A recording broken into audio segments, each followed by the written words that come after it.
So welcome to this talk on restrictive cardiomyopathy. There's the second of my talks today on the different types of heart muscle disease. So once again, just to orient us, cardiomyopathies are heart muscle conditions which are defined by the absence of narrowings in the coronary arteries or high blood pressure or valve disease that could explain what we see when we take a picture of the heart. These terms that we use, hypertrophic cardiomyopathy, dilated cardiomyopathy, restrictive cardiomyopathy, are essentially descriptions. They're not really diagnoses in their own right, because each of these labels describes a family of different conditions, some of which are inherited and some of which are acquired. And the same applies to restrictive cardiomyopathy as much as any of the other groups of conditions.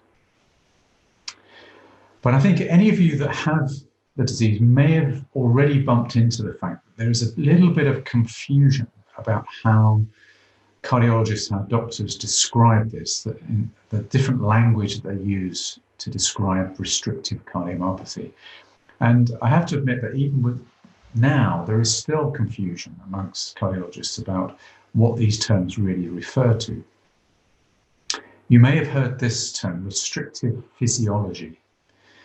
And basically what this means is that when you look at the pumping chamber of the heart, when blood enters that chamber, then there's a rapid increase in pressure because the chamber is stiff. It's a bit like if you think about inflating a balloon. You know, a balloon, if you pump air into it, it will stretch and accommodate that air. If you put that balloon into a box, then it's obviously much more constrained. So as you put more air in, then the pressure will get higher and higher as you put more fluid or air into that structure. So that's what restrictive physiology means. Now, this is sort of a techie graph, but this is what happens if you increase the volume. This is the pressure. So for normal, you're putting more and more volume in, the pressure's going up, and then you reach a point where the heart can accommodate no further volume and the pressure rises steeply. In restrictive physiology, that relationship is just steeper. So you put a little bit of volume in the ventricle and the pressure really goes up. And as someone with this kind of physiology in the heart, you experience that as breathlessness. Breathlessness on exertion, going up the stairs or up hills. That's the manifestation of this dramatic increase in pressure inside the ventricle as it fills. So that's restrictive physiology. What do we mean by restrictive cardiomyopathy? Well, we mean it's a heart which has that characteristic, but importantly, the size of the heart is normal. So the chamber of the heart is normal, and the thickness of the heart muscle is normal. And this is where there is often confusion, because this restrictive physiology, this stiffness phenomenon, can also occur in people that have dilated hearts, dilated cardiomyopathy, and it can occur in people that have thick hearts, hypertrophic cardiomyopathy. Strictly, if we're talking about restrictive cardiomyopathy, we're referring to people that have a stiff heart, but the heart muscle is not increased in thickness, and the chamber of the heart is also not enlarged. So it's a very discrete subgroup of cardiomyopathies. Now, the frequency of this is hard to estimate because of this difficulty in terminology. It is probably one of the less common, maybe the least common of all the cardiomyopathies if we define it in that way. Now, in terms of diagnosis, there are a number of things that may bring it to attention. There's the electrocardiogram. Then you can't look at an electrocardiogram and say, oh, this person must have restrictive cardiomyopathy. But there are certain abnormalities which might be consistent with that. This is an electrocardiogram. Each spike here is a heartbeat. And these different labels here refer to the different leads that we put on you when we do the ECG. Now, if you look at the spike before it, there's another little spike here. And that's the top chamber contracting. And this is enormous, the spike on the ECG. And you would only get that in someone that had long-standing enlargement or long-standing increased pressure in the top chamber And that could be as a consequence of restrictive cardiomyopathy and a few other things. But this is a grossly abnormal ECG that we would see in particular subtypes of restriction. But really, to make the diagnosis, as with all cardiomyopathies, you have to take a picture of the heart. And this is the kind of picture that is very typical of the condition. So what you see here, for some reason in adult cardiology, we turn the pictures upside down and back to front. But these are the two ventricles, the two pumping chambers of the heart. And these are the two atria, which collect blood either from the body or from the lungs. And the striking thing here is that the atria are almost the same size as the ventricles. So the atria are enormously enlarged. And this is a consequence of this stiffness of the ventricle. And over many years, the atrium's been trying to get blood into those ventricles, and it stretches up in size. So this atrial enlargement is one of the characteristic features of restrictive cardiomyopathy. The rest of the heart, the ventricle is a normal size here. It's not moving quite a normal way. It's not particularly thick. So this is typical of restriction. Now, this is something we rarely do now in order to confirm the diagnosis. So we've got a picture which is consistent with the diagnosis. How do we know that the pressures are high inside the heart? Well, what you see here is a pressure study. So we put a catheter from either the wrist or from the leg up to the heart and into that ventricle, the pumping chamber of the heart. And what you see here is the pressure as the heart contracts. And what we see in restrictive cardiomyopathy is that the pressure goes up normally, but doesn't come back down to our baseline. So this pressure during when the heart is relaxed is very high. And it's that which makes you breathless, because you get this back pressure on the lungs, which gives you this stiffness in the lungs and this sense of being unable to breathe properly when you exercise. Now, this is something we still do occasionally when the diagnosis is not entirely clear. But actually, most of the time, we don't need to do that now, because using ultrasound, using an echocardiogram, we can look at the flow of blood through the heart. You know, any of you who've had an echo will have heard that whooshing sound. And when we put the probe on, well, that's measuring the velocity of blood as it passes through the different chambers of the heart and through the big vessels. And by interrogating that flow, we can estimate the pressures inside the heart. There's a whole variety of different measurements we can take. And so with a characteristic image and with characteristic appearances on this flow and pressure measurement using echo, we rarely have to do a catheter now to measure the pressures. Something else which now helps us with looking at the structure of the heart, but also looking at the muscle itself, is cardiac MRI. So this is that same patient that I have just shown you, and this is his MRI. And this is now slicing the heart that way. So we're slicing the heart across. So the donut shape here is the left ventricle. This is the right ventricle wrapping itself around the left side. And this is the muscle on the left side. That should all be black. But instead you see there is this sort of grey ring representing scarring in the muscle. So showing us one of the reasons why the heart muscle is stiff, because of this increased what we call fibrosis or scarring. Now, I said that restrictive cardiomyopathy, like all the cardiomyopathies, represents a family of different conditions. And this is one example of many that you would see in a medical textbook or online describing the different causes of restrictive cardiomyopathy. And this is the sort of thing that cardiologists are taught in their training. There's this idea that there's what we call primary restrictive cardiomyopathy. So restrictive cardiomyopathy where the disease is confined solely to the heart. And at the bottom of that, you see this little group here, idiopathic restrictive cardiomyopathy. Idiopathic is the word the doctors use when they don't know what's going on. So you've got a stiff heart for which you cannot find a cause. And then you've got another group of conditions which are associated with disorders which affect the whole body, or can affect the whole body. Metabolic conditions where you get accumulation of particular substances within different tissues, including the heart. And that includes disorders, as I've listed here. I'll show you some examples of that. And others where you get the laying down of abnormal substances or inflammatory tissue within the heart muscle, what we call infiltration. Now, everything on the slide is correct, but it doesn't actually, I think, reflect what we see in clinical practice. We do bump into these rare metabolic conditions as a cause of restriction, but that's really very uncommon. The two big groups that we see are what used to be called idiopathic restrictive cardiomyopathy, which we now know in many people is a genetic disease, just like hypertrophic or dilated cardiomyopathy, and infiltration, particularly with this condition, amyloidosis, where you get the laying down of abnormal proteins inside the heart. They are the two big groups that we encounter in everyday practice.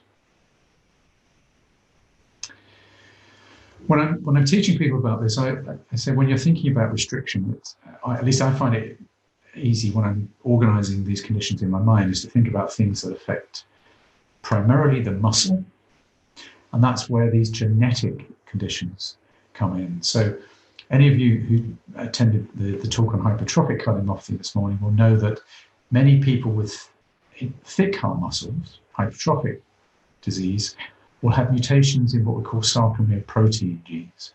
The sarcomere being the motor of the heart that makes it contract. And mutations in the genes that make up these proteins can cause a thick heart, but they can also cause a stiff heart. There are some other rare syndromes that are also genetic. For example, one which is called Noonan syndrome, which usually presents in children but may not be diagnosed until adulthood, where there are other characteristics of the condition, but in the heart, we also sometimes see this stiffening. Rare, but conditions that we call desminopathies, a gene called desmin. That's actually the ECG that I showed you earlier. And there you see this stiffened heart muscle, but you also see problems with the electrics of the heart. So you may have what we call conduction disease, the electricity passing more slowly from top to bottom with each heartbeat, and so on. There's increasingly rare causes of restriction, but genetic diseases that affect the muscle. And I say what's happening there is these genes are affecting this contraction of the heart, these different proteins which, as you can see on the slide now, slide across one another like a ratchet mechanism and cause the heart to contract. And these genetic mutations can interfere with this process to make this process, this contraction, prolonged. Or sometimes what happens is that the amount of calcium in the cell, which is associated with this contraction process, is very high. And that would tend to make also the heart stiffer than normal when it contracts. So that's, if you like, the muscle itself, the disorders of the muscle, often genetic, one of the important underestimated causes of restrictive cardiomyopathy.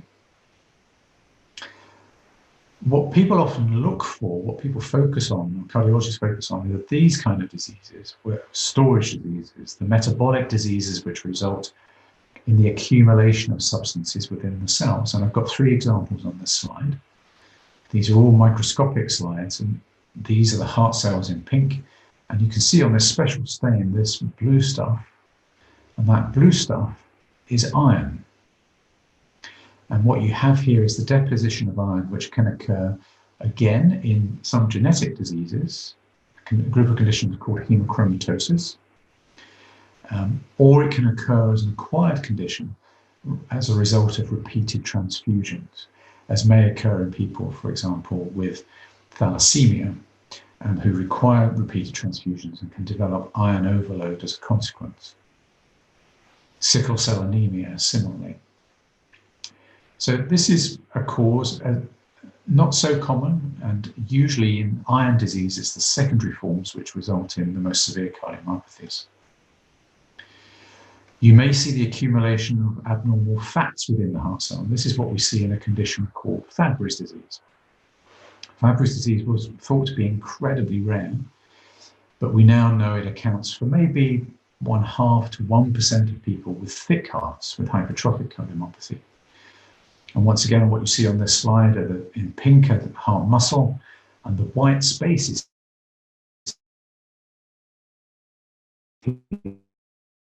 it's because of the enzyme that is deficient in Fabry's disease. If we define restrictive cardiomyopathy in the way that I did at the beginning of this talk, Fabry's is a very, very rare cause of a stiff heart without thickening. It usually causes thickening of the muscle.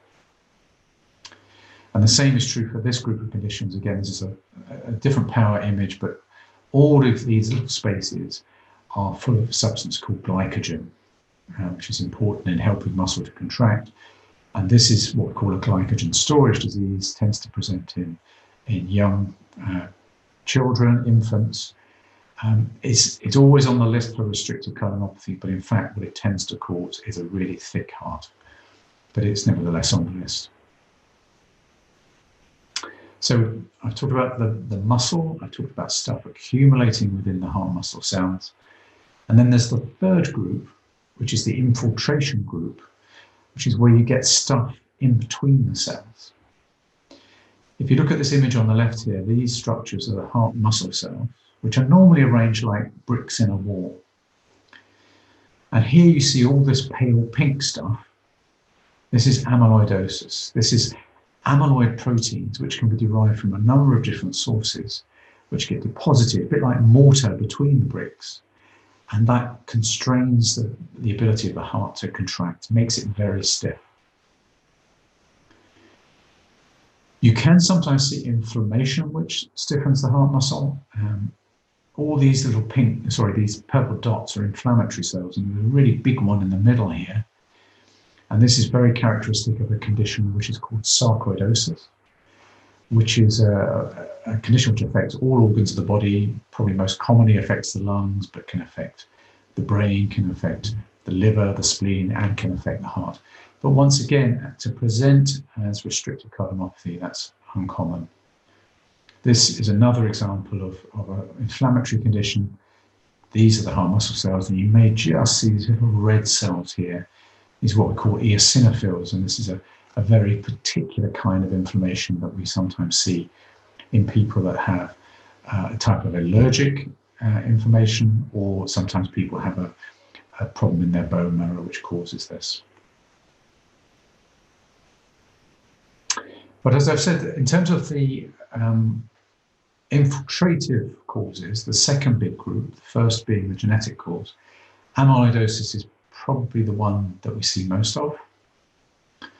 Amyloidosis occurs in two main types that affect the heart. One is where you have a problem in your bone marrow, which results in the excess production of bits of antibody, what we call light chains. And these accumulate and form these amyloid fibrils which deposit between the heart muscle cells. This is what we call AL amyloidosis, and it's effectively a bone marrow cancer, if you like. The second type is what we call transthyretin or TTR amyloidosis, and TTR is a protein which is produced by the liver, which its normal function is to carry retinol, a vitamin, and thyroid hormone around the body. Now, normally this protein is made up of 4 bits that come together, and if those bits dissociate, if they come apart, then they can reassemble as these amyloid fibrils again between the cells and make the heart stiff. This type of amyloidosis can be inherited or an acquired condition. And the acquired condition is actually, we think, relatively common and occurs with aging. The inherited forms occur in particular clusters around the world, where it may present with heart disease, it may present with neurological manifestations or gastrointestinal manifestations. And there's also a very large group of people who are predisposed to the inherited form, which are people of African descent, particularly from West Africa, who carry a particular genetic variant, which is present actually in somewhere between 3 and 4% of people with that ancestry. Now, not everybody who carries that variant will go on to develop amyloidosis, but a significant number do. And it may present particularly in men, but both men and women in the age of 50, 60, 70 and beyond with a stiff heart. Now, this is what amyloidosis looks like, and the sharp ones in the audience will already realize that this contravenes everything I said about restrictive cardiomyopathy, which you remember I said is a stiff heart, but the heart muscle is not increased in thickness. And this is, again, is another source of enormous confusion, because usually in amyloidosis, by the time we see people with this condition and we diagnose the condition, actually the heart muscle is quite thick. So this is usually part of the differential diagnosis of hypertrophic cardiomyopathy. But it is extremely stiff, and we do see people with relatively early disease where the thickening is not so prominent, and actually the major manifestation is stiffening. Not only do we see deposition within the heart muscle, but we also see it within the heart valves, and it also affects the electrics of the heart, what we call the specialized conduction system.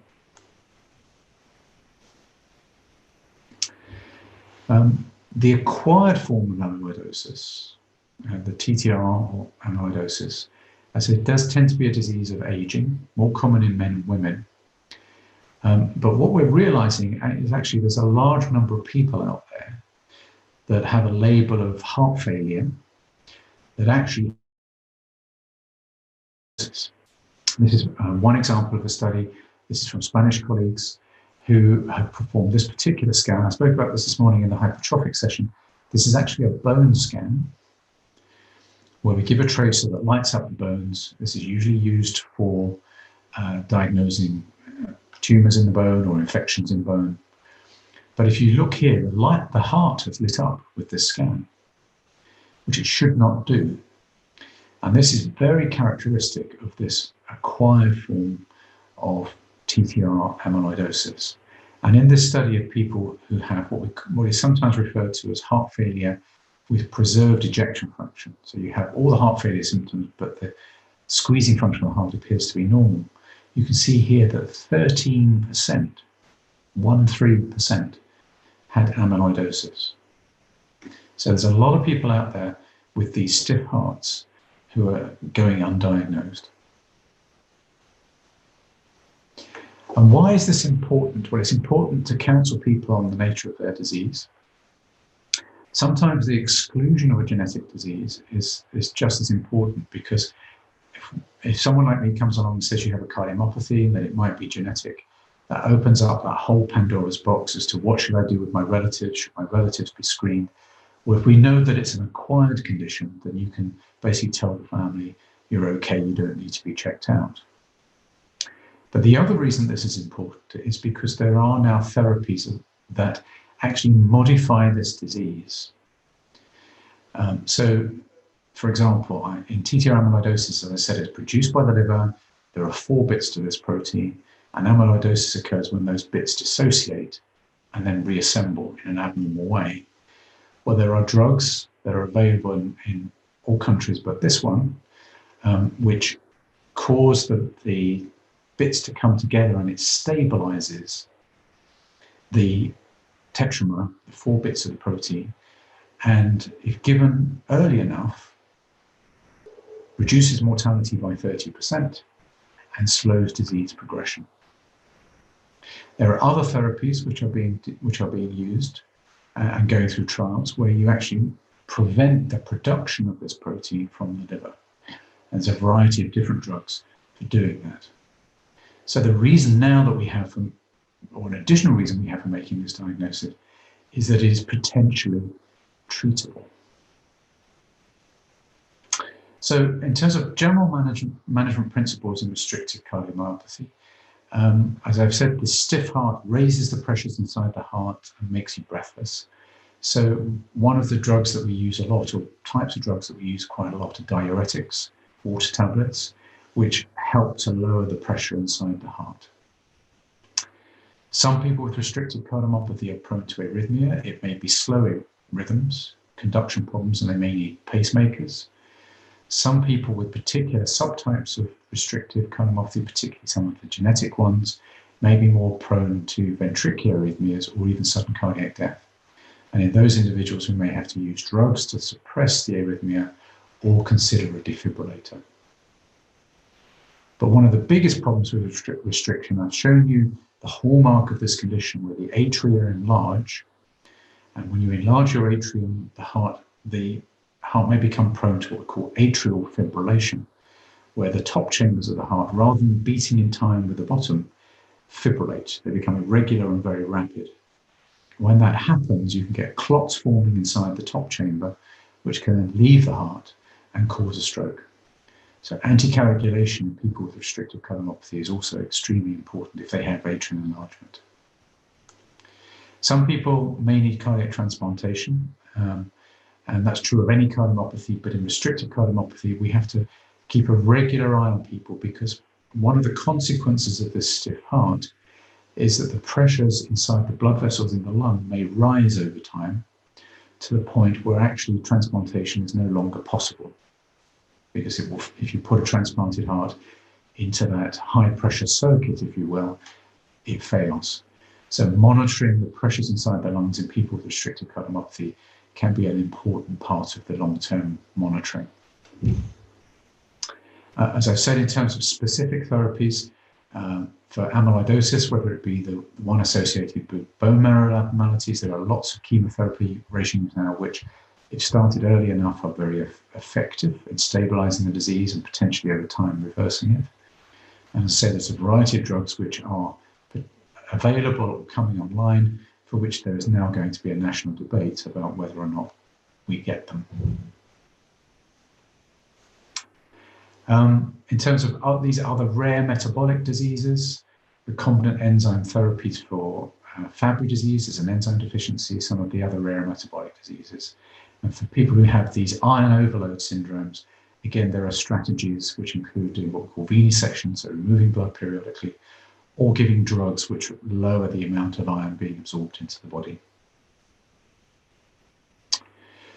So that's a bit of a whistle-stop tour through, as I say, probably the rarest group of cardiomyopathies. If we define it in that way, stiff heart, no thickening.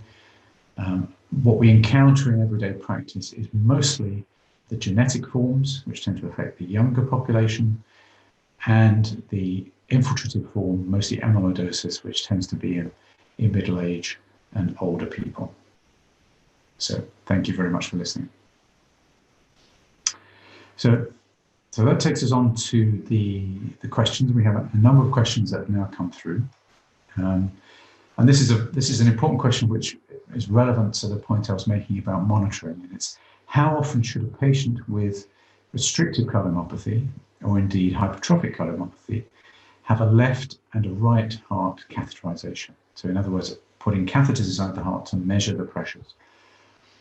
How often is difficult to say, but monitoring the pressure is really important long term, as I say, because in people who are otherwise eligible for a cardiac transplant, if their pressures are too high, then transplantation unfortunately may not be possible. So we monitor the pressures non-invasively by using echocardiography. And in my practice, if the pressure seems to be rising, or if there's a change in symptoms, then I will often recommend a right heart catheter to measure the pressures, maybe every 2 or 3 years, depending on the individual circumstances for that patient. The next question, this has been a popular question today, which is, what do I think about Entresto in restrictive cardiomyopathy? So Entresto is a therapy that we use for treating people that have dilated cardiomyopathy. It's a combination drug, which includes drugs that some of you may be taking, which are called ARBs, angiotensin receptor blockers, which block a particular hormone which is raised in people with heart failure.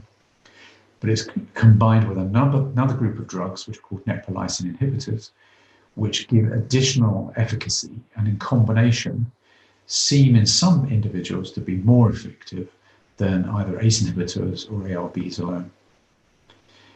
We don't know whether that particular drug, that particular combination, is effective in other types of heart muscle disease, whether that be hypertrophic cardiomyopathy or restrictive. But there is now a trial starting in hypertrophic cardiomyopathy, and we'll see the results. If it seems to be favorable, then perhaps there are subgroups of restrictive cardiomyopathy that might benefit from it.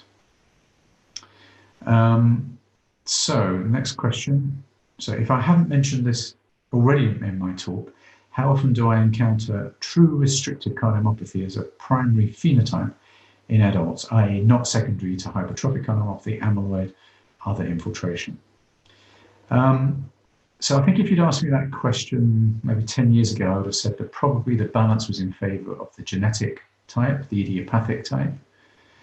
But I think now, because of greater awareness of amyloidosis, and because of the fact that it's easier to diagnose with non-invasive tests such as the bone scan that I showed you, I think we're starting to see more patients now presenting with infiltration than with the genetic forms. But because of the nature of what we do, because we're a referral centre, we still see a lot of people with the genetic subtypes. Yeah, so this is an interesting question. So this restrictive cardiomyopathy in young children seems to be unpredictable and often aggressive. Should those children be listed for transplant when diagnosed, with the possibility of saving more young lives? Now, this is an interesting question. Now, I think in paediatric practice, what the questioner has described is something which I think has certainly dominated thinking in the management of restrictive cardiomyopathy in children, because that pattern certainly can happen. If you have a stiff heart in a very young child, then there can be a very rapid progression with a rapid increase in the pressures inside the lungs. Some studies have also suggested that children with that very aggressive form may be at high risk of developing arrhythmias as well. And for that reason, there's been a practice which is, well, you better get in early to replace the heart with a transplant. And I think in individual patients, that is probably the correct management strategy. But once again, as we start to look at families and we start to look at genetic subtypes, we're seeing different patterns of disease in the young, where there may be very mild abnormalities which can remain stable for many years, or maybe very slowly progressive. And in those individuals, aggressive transplantation is probably not the right strategy, because you remember that putting in a transplant heart is not putting in a normal heart. It can be life-saving, but it comes with a shortened lifespan in itself, which is important if you're transplanting children. And of course, you have to be on a whole variety of drugs, which themselves have associated problems. So, yes, in some individuals, but not everybody. So that paradigm, I think, has changed. Is restrictive cardiomyopathy the same as a stiff heart? In a sort of colloquial way, yes, it is. I mean, there will be physiologists and some expert cardiologists who will wince a little bit at that, because it does actually refer to a very specific phenomenon or a specific behavior of the heart muscle. But I think it helps in explaining it. As I say, if you imagine the heart to be stiffer, and so that if you put blood into it, it's less able to stretch and to accommodate that volume of blood. And as a consequence, you get this increase in the pressure. So stiffness is that same thing. But as I explained at the beginning, a stiff heart may occur with dilated hearts as well as hypertrophic hearts. So that's the restrictive physiology bit, whereas restrictive cardiomyopathy is that subgroup where the heart muscle is neither dilated nor thickened. And that's really the difference for the next question, which is, what is the difference between hypertrophic cardiomyopathy and restrictive? That's the difference. In hypertrophic cardiomyopathy, the heart muscle is thick, whereas in restrictive cardiomyopathy, it isn't. But as I've shown you, that those two things are often on a spectrum, because the mutations in the same genes can cause at one end a stiff heart with no thickening, and at the other end a thick heart. And of course, you're going to see a spectrum in between. But by definition, that's the difference. Hypertrophic cardiomyopathy is defined by thickening of the heart muscle. Are there any new treatments, such as mechanical devices, that could help?